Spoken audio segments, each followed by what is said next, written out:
ตอนนี้เราก็อยู่ที่บ้านเพื่อนซาชานะคะวันนี้พามิชามาเจอเพื่อนซาชาแล้วก็จะพามิชามาเล่นด้วยเพราะว่าที่เนี่ยพื้นที่เขากว้างแต่สรุปมาถึงแล้วมิชาหลับนะคะก็เลยให้มิชานอนประมาณชั่วโมงหนึ่งแล้วป๊าเขาก็มาปลุกให้ไปเล่นนี่ก็สลืมสลือนะคะก่อนออกไปข้างนอกเราก็ฉีดยากันยุงซะหน่อยเพราะว่ายุงที่นี่ดุมากตอมยุงตอมเยอะมากถ้าไม่ฉีดสเปรย์นะแ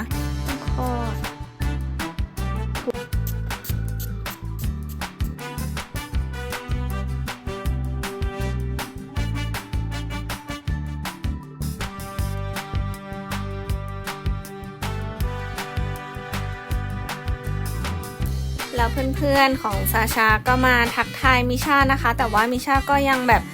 ฟิลเพิ่งตื่นแล้วก็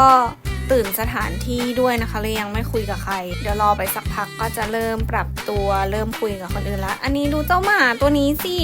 ดูน้องฟันยืนน้องน่ารักมากเห็นคนอื่นเขากินพิซซ่าก็มาขอกินด้วยนะคะอันนี้คิดว่าน่าจะหิวส่วนอันนี้นะคะเป็นทีเด็ดของวันนี้ก็คือขี้วัวเผานะคะซาชาบอกว่าขี้วัวเนี้ยมันไล่แมลงเขาก็เลยเอามาเผากันนะคะอันนี้ก็คือลมควันอึวัวกันทุกคนนะคะวันนี้ขอนั่งสักพักหนึ่งมิชาอารมณ์ดีและก็พามิชาไปสำรวจบ้านนะคะอันนี้ลูกสาวเจ้าของบ้านค่ะลูกสาวเพื่อนซาชา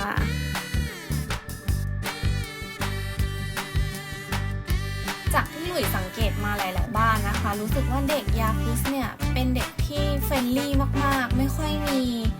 ยังไม่ค่อยเจอเด็กที่ขี้อายหรือว่ากลัวคนเท่าไหร่เลยนะรู้สึกว่าน้องเขาไนซ์แล้วก็เฟรนลี่กับแขกทุกคนเลยซึ่งอันนี้รู้สึกว่าน่ารักดีเป็นเหมือนเสน่ห์ของเด็กที่นี่เลยแล้วก็ที่เนี่ยเขามีแปลงปลูกผักเยอะเหมือนกันนะทุกคนดูสิเนี่ยอันนี้คือทั้งหมดนี้คือมันฝรั่งนะคะก็อย่างที่เคยเล่าไปหลายๆรอบว่าช่วงซัมเมอร์เนี่ยเขาจะปลูกผักผลไม้กินกันซึ่งหลุยก็ไปลองกินของหลายๆบ้านมาแล้วนะคะรู้สึกว่ามันอร่อยกว่าที่ไทยเยอะเลยไม่รู้ทำไมเหมือนกันดินเขาดีหรือเมล็ดพันธุ์เขาดีก็ไม่รู้นะอันนี้แล้วหลุยสัมผัสได้ถึงความภาคภูมิใจของเขามากเลยในการที่แบบเอาผลผลิตของเขามาให้แขกได้ลองชิมลองกินดูหลุยรู้สึกว่ามันฝรั่งที่เนี่ยอร่อยมากอร่อยกว่าที่ไทยเยอะมากไม่รู้ทำไมแล้วที่เนี่ยสเปซเขากว้างแบบเขามีที่ให้เด็กๆมาเล่นเยอะมากเลยหลุยชอบมากเลยอะดูดิถ้าเกิดว่ามิชาเล่นได้ก็คงสนุก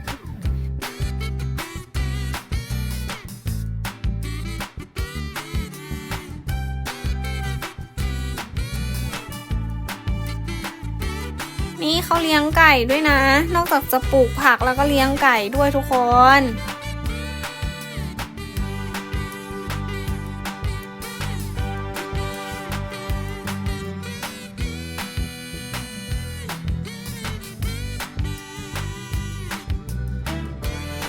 แล้วก็มีอันนี้เขาเรียกว่าอะไรนะแทมเบอรีนให้เด็กๆเล่นด้วยมิชาก็ดูเหมือนตอนแรกก็ดูเหมือนสนุกแล้วก็แบบผ่านไปสักพักหนึ่งก็สีหน้าเริ่มมีความกังวลนะคะแต่หลุยก็ปล่อยให้เขาเล่นไปก่อนนะลองดูก่อนว่าเขาไหวไหม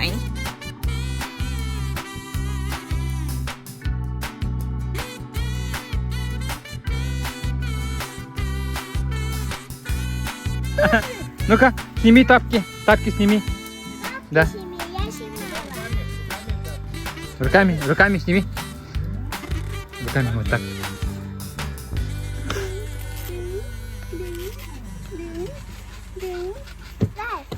Поднимись. Давай. Осторожно. Ой.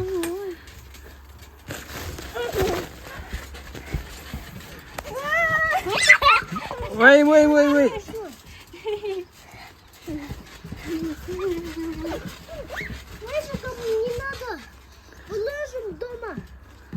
Мячик-то.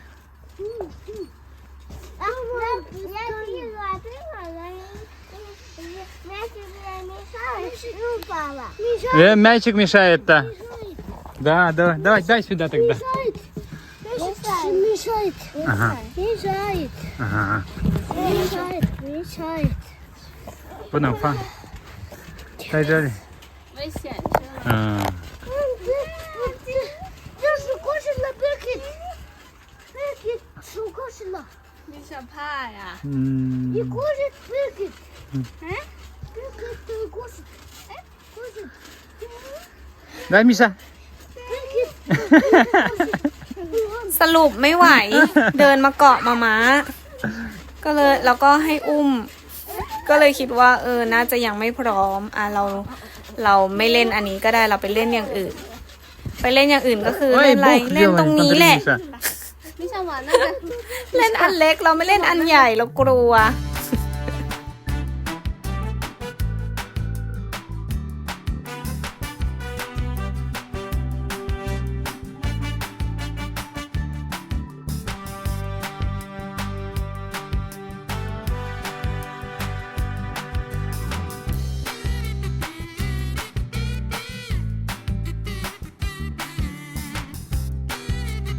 พอเล่นสักพักหนึ่งเสร็จแล้วก็มาสำรวจบ้านต่อนะคะ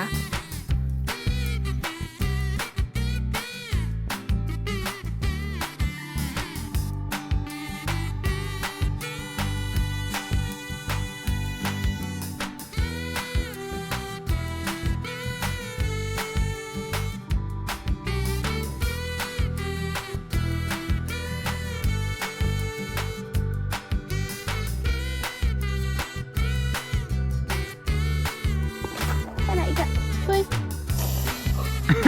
吹，喂，再吹，再吹一遍。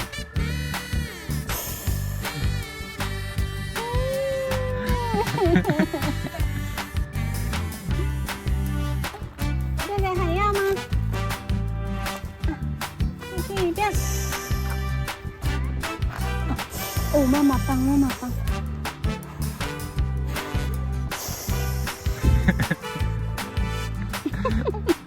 水都洒到我的脸了。这个不行，这个没有了，没有了。我们找找在哪里还有啊？找找，哪里还有啊？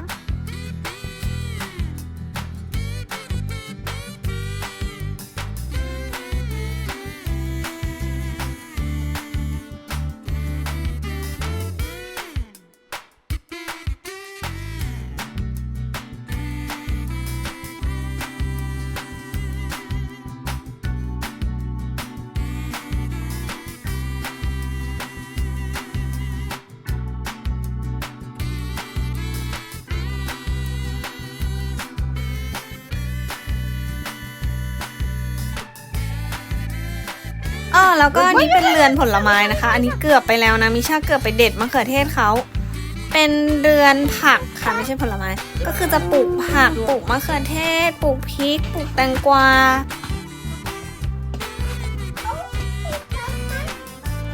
西红柿嘛，西红柿。嗯。啊，黄瓜，没想这里有黄瓜。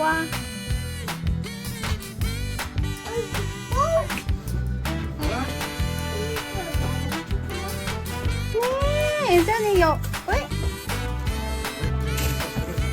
这里有黄瓜，很大很大的一个。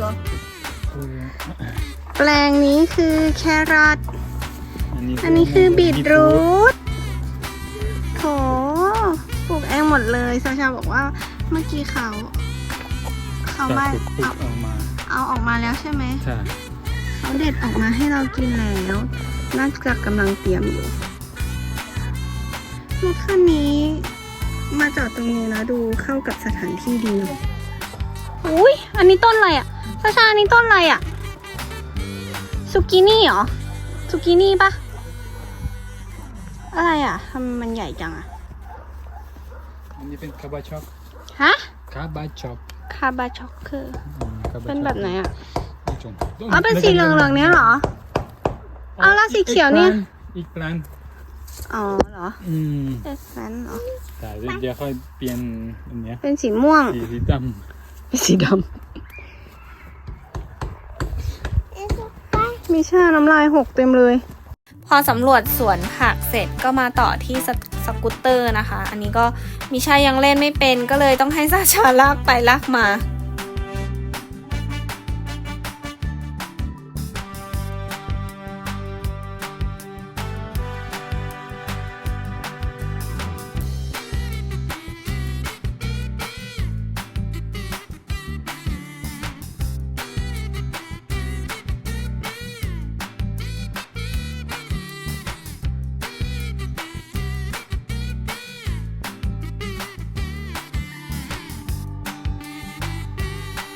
เวลาผ่านไปประมาณนึงนะคะพ่อเขาก็ยัง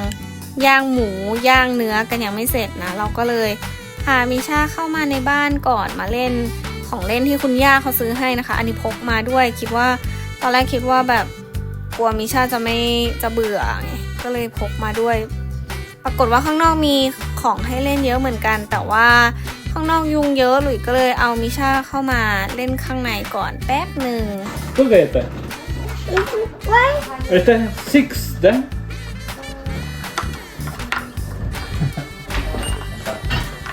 放反了，没事，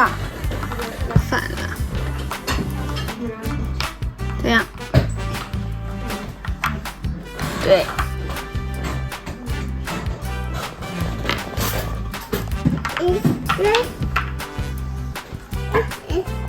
对了呀 7 ，7 8 8。他说 Ой! Еще один мальчик пришел. พออาหารพร้อมเสิร์ฟก็พามิชาออกไปเล่นข้างนอกกับพี่ๆนะคะ ดูเขาก็น่าจะชอบนะ มาบ้านเนี้ย คิดว่ารอบหน้าอาจจะได้มาอีก และนี่ก็คือโฉมหน้าอาหารของเรานะคะทาดา โอเคไปละขอตัวไปกินกันก่อนนะคะ ไปแล้วค่ะ บ๊ายบาย